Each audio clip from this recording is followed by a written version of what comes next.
Souvent, le cinéma embellit les femmes, mais avec Josiane Balasco, presque toujours, il l'enlaidit. Et elle, qui depuis l'époque du Splendide aime à se déguiser, se débrouille très bien avec cette image amochée pour des rôles où elle ne cesse d'épater. Balasco, cette fois-ci, est méconnaissable dans le rôle d'une concierge acariâtre. Elle a l'élégance d'un hérisson et le talent d'une très grande. Je m'appelle Renée, j'ai 54 ans. Je suis veuve, petite, laide, grassouillette.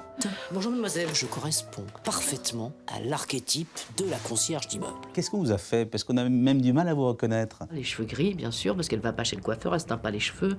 Une perruque, parce que les cheveux, elle les coupe au hasard. Et donc, elle pousse un peu à toutes les longueurs. Et puis après, la trouvaille des sourcils. C'est très important, les sourcils dans le visage. Et là, j'avais des sourcils postiches, quoi, qu'on me posait tous les jours, et qui me donnaient un regard beaucoup plus éteint. Très souvent dans la vie, lorsqu'on croise une actrice, on se dit tiens, elle n'est pas si belle qu'au cinéma.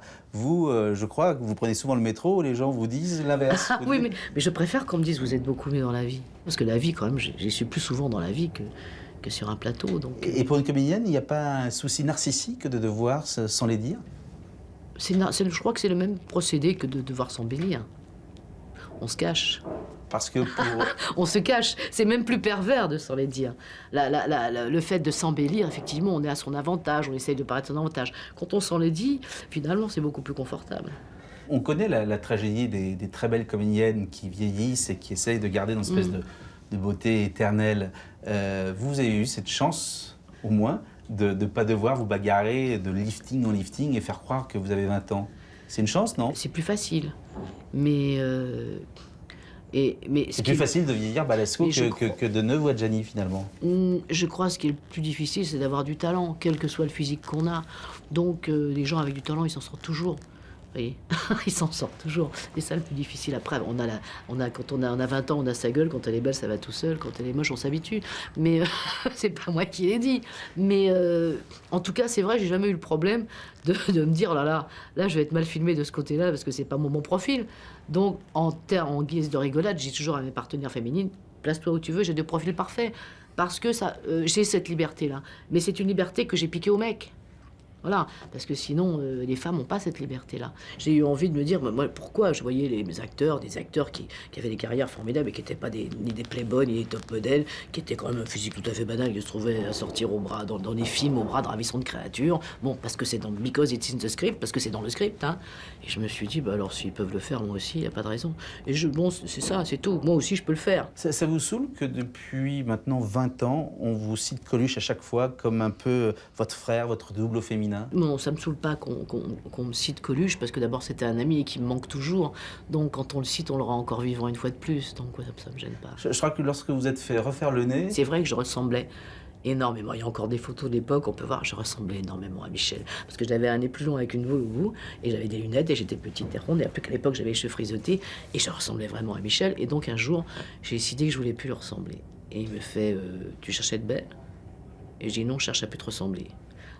On s'est fâché un petit peu pendant quelques temps. Je voulais pas être la petite sœur de Michel. Je voulais être moi. Mais quel que soit le grand frère et quelle l'importance du grand frère. Vous auriez pu être la Balasco comme la Maillan, c'est-à-dire vous enfermer dans un rôle de comique. Maillan, elle n'a pas eu la chance d'abord de savoir écrire. Elle est arrivée dans une période où les rôles des femmes comiques étaient quand même très limités. Et moi, je la trouvais géniale. Maillan est un génie comique.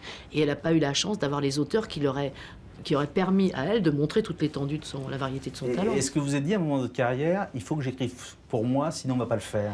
Depuis le début, j'ai fait ça.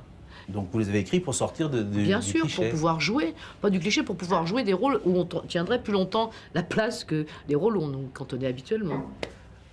Ce que vous jouez là, c'est aussi une pièce qui raconte l'horreur des préjugés. Puisqu'on a des préjugés, évidemment, sur les concierges, sur tout le monde d'ailleurs. Vous pensez quoi des préjugés, vous? Quand j'ai fait Gazon et que je voulais faire une lesbienne, c'était pour montrer qu'une lesbienne était une femme normale. Point. Voilà. Sauf qu'elle préférait les femmes, c'est tout.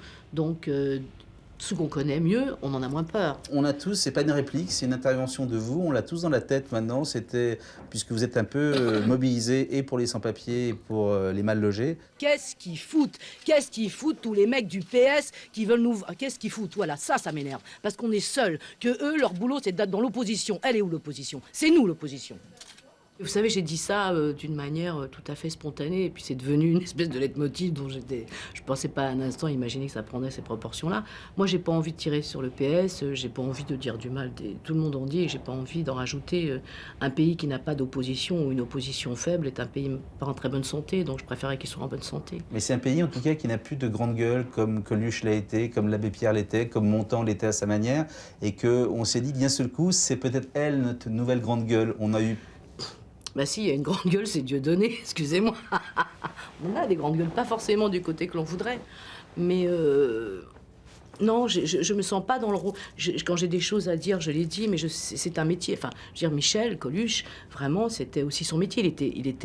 Il travaillait sur l'actualité. Moi, je suis actrice ou j'écris des rôles, mais c'est pas mon métier. Je peux intervenir par moment, mais c'est un métier à plein temps. Les grandes gueules, ils devraient être du côté des politiques.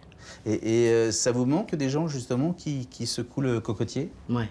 Bon, oui, ça manque énormément. Mais Michel manque toujours, hein.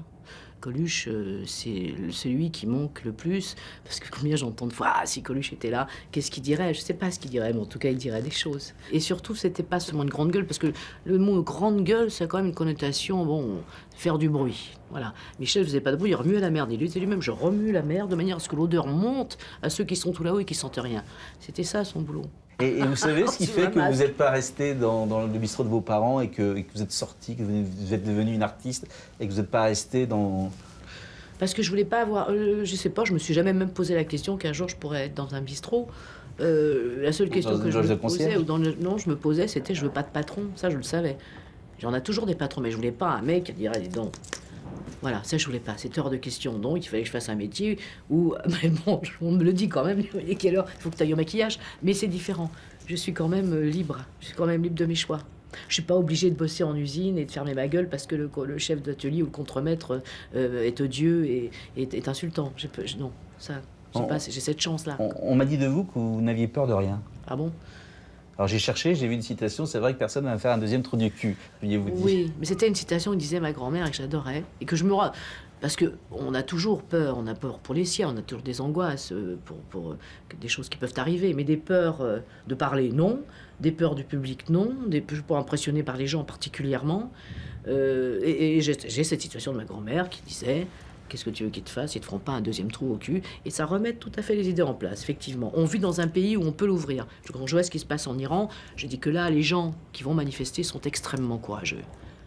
Parce qu'il y a des pays où ouvrir sa gueule, manifester un sentiment différent ou une position différente du courant normal et de l'ordre établi, on risque sa vie. Et nous, on a la chance, c'est qu'on est dans un pays où on peut quand même dire ce qu'on pense. Merci beaucoup.